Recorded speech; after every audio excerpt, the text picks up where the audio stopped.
Hello and welcome to the final episode of season 4. I am so excited for lots of reasons, partly because it's my favorite time of the year, not because it's the holidays, but the space between the solstice and New Year's is a really beautiful liminal space where I usually take quiet time. I engage in creative work. It is a time of reflection over the past year, like just looking at, just taking inventory of the ways that I showed up for myself. I showed up for my money or my business or for other people in my life, and ways that I received. And it's also a time to set intentions for the new year. What are some of the things that you want to shift into? What are the ways that you want to grow your money or grow yourself personally? What types of things are you calling in for yourself? So it's just an opportunity to kind of see where, like, these are the ways that I've stretched this year, and these are the ways that I want to stretch in the new year. So, we're looking at finances, but we're also looking at all the ways that wealth shows up in your life. And so for this episode, I'm going to guide you through six general areas. So I'm going to offer you lots of different questions, and you can, write these questions down or journal with some of them as part of this ritual. So you can, this ritual is both really practical from a financial planning perspective, but also invites you into, yeah, like I said previously, just looking at all the ways that wealth shows up in your life and appreciating that and giving your attention to it and thereby magnifying it. Okay. So, number one, it's a good time to look back on your year and calculate your profits. Some of you may be having, sales until the end of the year. So it might not be totally accurate, but it's great, like, on the 15th of the month, of this month, just to look at your numbers and be like, did I make more or less than last year? And what were some of the circumstances around those differences? Did I make more because I showed up differently? Did my messaging feel bolder? Did I show up on video more? Um, was I more strategic about my posting? And on the flip side, right, did my visibility go down? Were there economic changes that might have affected my profits? Did I upgrade my messaging or shift my audience, right? Sort of focus my messaging on a different audience, and did that affect my sales? Right. So those are the kinds of questions that you want to be asking yourself about around profits. And number two, how much money did you save? Ideally, it's great to allocate, like, I don't know, 20 to 25% of your profits to savings, right? And then put other percentages into, towards, like, business expenses or education expenses, and definitely taxes, right? So you want to be doing those allocations monthly. Every dollar that comes in gets allocated. So how much money did you save? How much money did you invest this year? Was it more than last year, right? Did you have a specific goal when you started? Did you hit it? Did you open up a crypto wallet, right? Congratulate yourself if this is the year that you started investing in crypto. And you might be enjoying the fact that congratulate yourself if you did, because we are now in a bull run and it's feeling amazing. Um, did you pay down your debts or did you pay off your debts completely? I am one payment away from mine and I'm so ecstatic. What was the amount of money you paid on your business expenses? This is an important one, right? Because oftentimes there are platforms that we pay for that we don't use. And so, you know, those are things that you want to keep in mind. I've had like Chat GPT for like a year, and I'm like, do I really use it that much? I don't. I write my content just from my own voice, and I haven't programmed Chat GPT to program it, to write from my voice. I'm like, do I really need that? But I like it as a as a way to, brainstorm stuff. So maybe I'll keep it, right? So those are the kinds of questions that you want to be asking yourself about that. Did you invest in coaching, right? Did you invest in coaching? How much? And was it worth it? Like sometimes we overinvest or we underinvest and we're like, well, I didn't really feel supported this year. And sometimes you overinvest and you're like, that didn't quite do what I thought it was going to do. Or maybe the program was really good, but I got sick in the middle of it and I wasn't able to stay on task, right? There's lots of different reasons, but again, I want you to do this from a place of being really gentle with yourself and you know, um, it's just I want you to take sort of a neutral like observer role like oh I invested and I didn't show up for it, oh what were those reasons, and as dispassionately as possible sort of like take inventory and then set the intentions for the next year, like yeah, this year I invested a lot, next year I'm going to invest half, but I'm going to do it with more discernment, right? um yeah. Can you now pay full price for a mastermind or some form of support coaching that you can write off on your taxes come April? You can do this with your personal expenses. You can, ask all of these questions with your personal expenses as well. If you're not a business owner, if you're not an entrepreneur, but those are the kinds of things you want to be asking yourself, because if you can pay full price for a mastermind now, write it off on your taxes, you have more money next year, right? So, number 3, this is where we focus on your relationship with money. Did your relationship with money change this year? What shifted for you? Did you feel more relaxed with money? What new money habits did you develop? Do you feel more worthy of having what you want without apology? So one thing that I'm really, um, I just, it happened organically without me even like trying to, but this year I decided that I was gonna like let go of, you know, that focus on like, okay, well, I'm putting in this much time, that means I get paid this much. I completely let that go and decided I'm just going to give from a place of service. And if I make more, I make more. And if I make less, then I make less. Like I really decided to let go of the outcome. Obviously, I am goal oriented, but I feel like as part of my process of manifestation, I have the goal in mind, but I hold it loosely because I let life fill in sort of the how, and let life sort of surprise me and delight me. So yes, I have a goal in mind. I have a target. I want to get specific promotions, all of that kind of stuff. I have it in mind, but I hold it loosely. So one thing that yes, I'm so proud of is that this year I just decided like, fuck it, I'm going to be of service. I'm just going to be of service and see what happens. Because the desire came up so strongly for me like around July of this year where I'm just like, I don't care about, you know, going after certain amounts of money. I just want to be of service. I just want to give from a place of fullness. Like I feel really full and I just want to give. Can I just do that and be supported? So that's been sort of like my game with the universe right now is like I'm just going to give and then see what happens.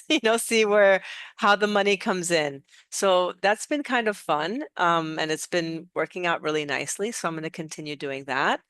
Um, yeah, like I would love to know from you, and you can sort of explore for yourself what shifted for you in your relationship to money this year.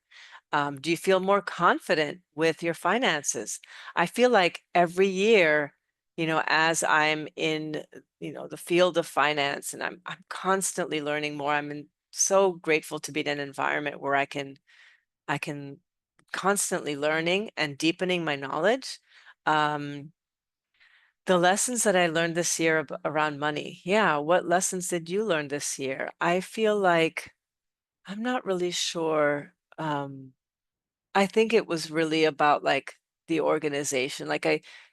Organization of your finances, I think is something that it's a muscle you continue to flex over time, and you get better and better at it as you do it.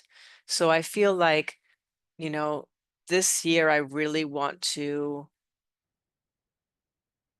I got a refund on my taxes, but I want to be proactive about setting money aside for taxes. I want to be like super diligent about that.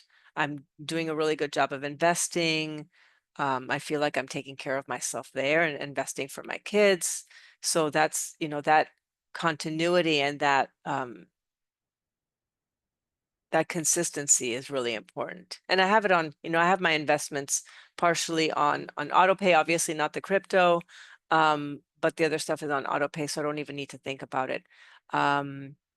Yeah, and feeling worthy of having what I want without apology, for sure. Like, I don't even think about that anymore. Like, whether I'm deserving or not is not a question. So, uh, you know, I get to have what I want. I feel like my identity has increased, has upgraded in terms of like um, what I expect for myself and what I can expect to make, um, the expectations I have for myself and the aspirations I have for myself.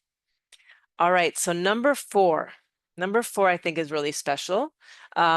Money is an extension of your energy. So what you want to be asking yourself is, how did you protect and care for your energy? Did you start new exercise routines, or energetic practices? Are you eating healthier, right? Because it's like the food that we put into us, into our bodies, they contribute to our energy, right? Which contributes to our capacity to receive, hold, and manage money. Were you consistent about tending to your emotions? Did you make room for yourself to grieve when you needed to grieve, or be in joy when you wanted to be in joy, when that was, bubbling up in you? What boundaries did you set in your personal life and business? And how did that improve your quality of life? Did you say what kinds of things did you say no to this year that you were afraid to say no to in the past? And what kinds of things or clients or situations did you say yes to that you were afraid to say yes to last year? One thing that I noticed shift this year, and again, it was sort of this natural progression, pretty unintentional, that I'm so happy about, is that telling the truth is not, like, and specifically telling the truth to people, being honest with people that I have like right in front of me, has been sort of this, I feel like this, my throat chakra has opened up a lot this year. And I think it's just, part of the practice of like continually posting, sharing stories, being honest about where I am in my life, et cetera, et cetera.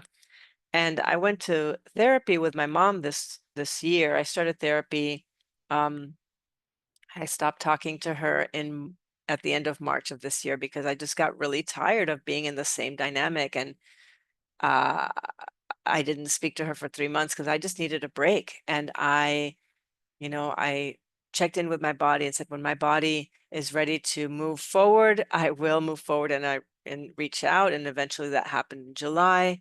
And then we entered therapy. And in those therapy sessions, I was really honest with her about what I like and don't like and what I want and don't want in our relationship. And I'm so proud because I think in the past I would have been not trying to hurt her. And yes, I was very, very compassionate and kind to her in those sessions, but I also was really like very blunt, and very clear so that it just wouldn't be, there was no mistake about, what I was saying. And I really needed for her to hear me. And in her visit recently, while I was in California, it was really lovely. We had a lovely time together because we had established new ways of being together. And so I am so proud of that because for a long time I never thought that would change. Right. So, being more clear and just being unapologetic about my opinions and how I feel and what my intuition says has been priceless, really priceless. So that that was a big win for me this year, that I'm just like, yes, and I am due to have a conversation with my father as well. So about around boundaries. So this feels amazing. So number 5, let's talk about relational wealth. Now that we are, now that we're having that conversation, how did you nurture friendships this year?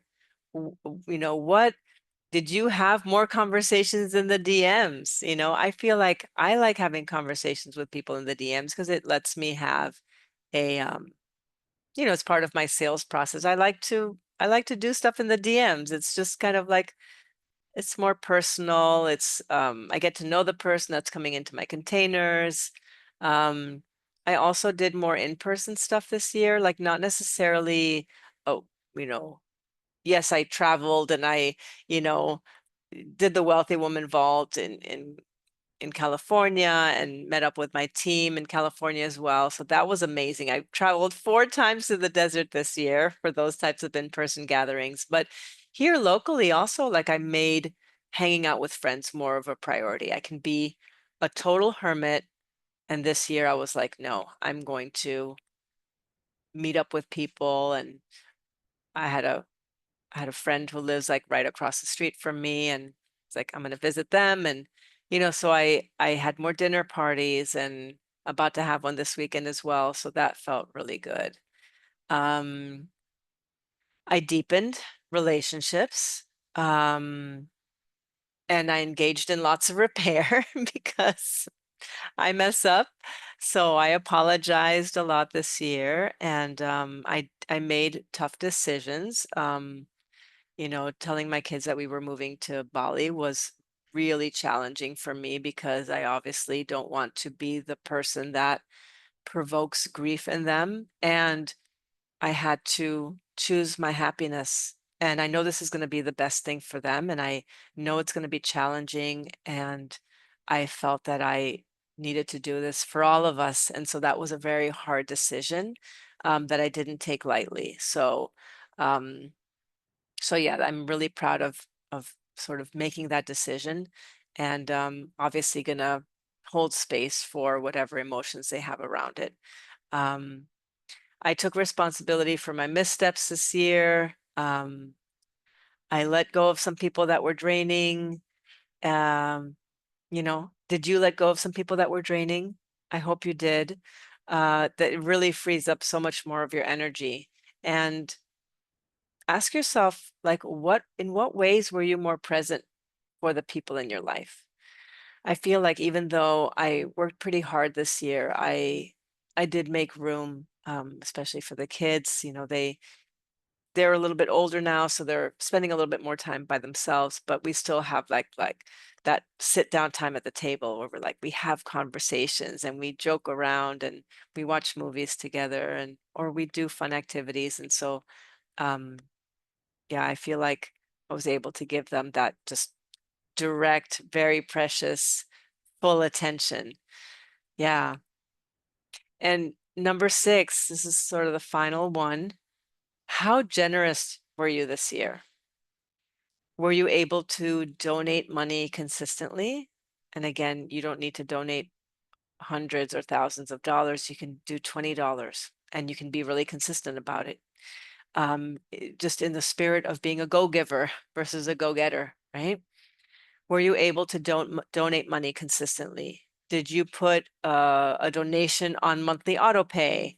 Did you donate your time? If you don't want to donate money or can't donate money, did you donate your time to a specific cause or a person or a group of people?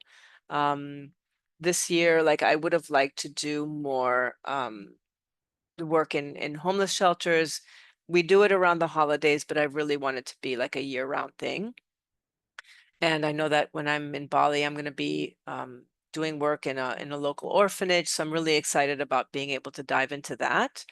Um, Another question you might want to ask yourself is, did you give without having the expectation of a return? I spoke earlier about sort of getting in that embodiment and feeling really good about it and sort of trusting that I will be provided for if I give from a place of generosity and fullness. Um, and again, were you present with the people that you love, right? That's a way to be generous. It's a generosity of heart, generosity of attention. Um, did you engage in acts that supported the environment, right? This is about, um, whether you're, I don't know, could be recycling, but it could be just gardening or land tending, right? That's a way to give from a place of generosity and care. How effusive were you with your love? Did you hold your love back, or did you give love freely without expecting, again, a return for that love, not having it be transactional, right? Um, yeah, so I'll just conclude with that, and I want you to take the opportunity to celebrate yourself, to um, just recognize the ways that you're already wealthy.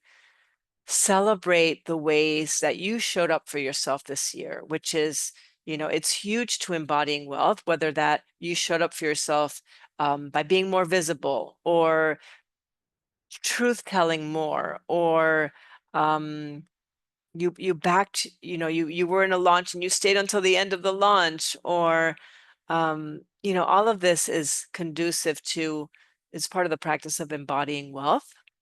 It allows you to see yourself clearly, to appreciate yourself, right? This sort of feeds you from a place of self-love and self-appreciation. Um, yeah, and that really fills the cup for me, and I hope it does for you as well.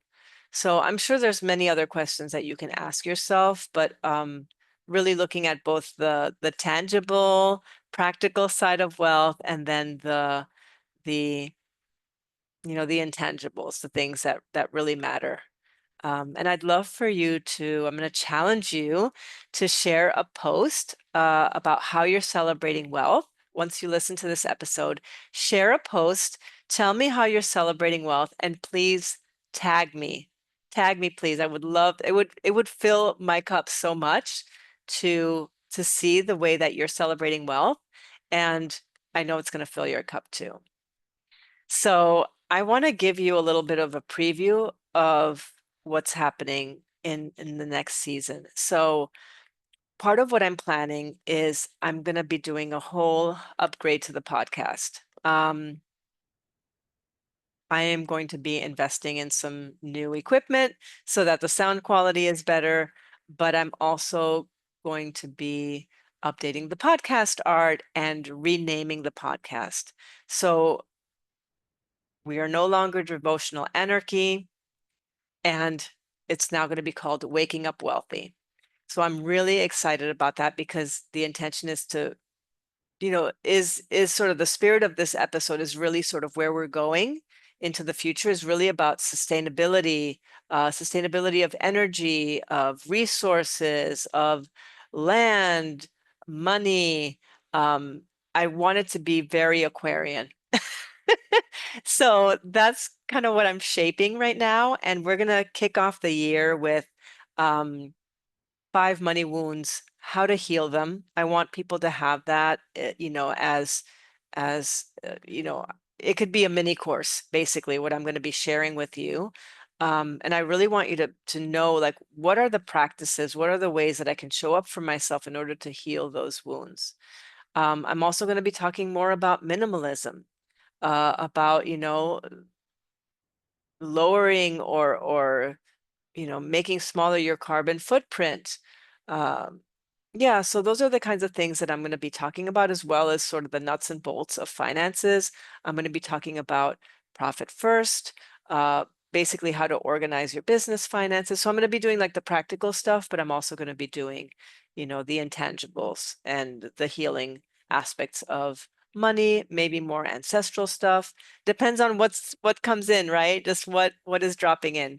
But I do want to kick off the year with the money wounds, because people are curious about that. And I think a lot of this work is around making a decision. Once you have awareness of what the wounds are, you can make a decision to just change and to be like, you know what, I'm going to do it differently. And sometimes if you are, if you're in tune with your heart and your body, your heart will speak to you and will say, I just want to be of service, or I just want to, you know, I just want to do such and such. I don't want to do this type of coaching anymore or that type. I just want to do this. And then just do that, like trust that, you're going to be okay as you move forward on, what your heart is asking you. So again, thank you for your listenership this year. I love you so much. And I'd love to read a post where you're celebrating or how you're celebrating wealth during this season. All right. Have a beautiful rest of your day, and I will see you in the new year.